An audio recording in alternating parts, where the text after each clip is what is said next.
alternate su questo palco, voci maschili, voci femminili, ma tutte belle, tutte fantastiche. Lei è una grande interprete della canzone napoletana, classica e moderna. Ha duettato con i grandi della musica napoletana, numerosissime sono le sue tournée in tutto il mondo insieme a Mario Merola e poi anche negli Stati Uniti al San Gennaro Festival di Las Vegas con Ciro Giorgio. Tantissime apparizioni in TV da Buona Domenica al Festival di Napoli.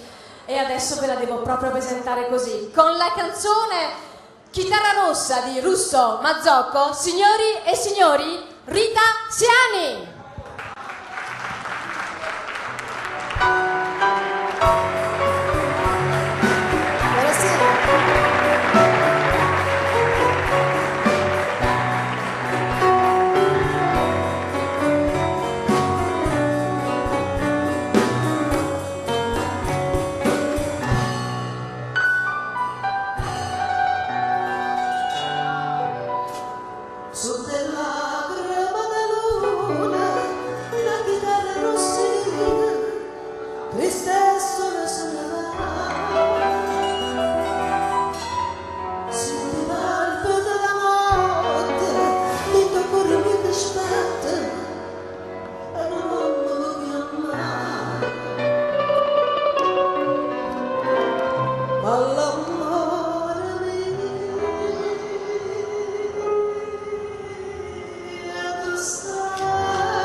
Rita Siani. Ecco, questo è il ricordo di questa giornata. Spero che sarà un bel ricordo. Ho dei bei ricordi, sono Gennaro Las Vegas. Benissimo, grazie. Grazie Rita.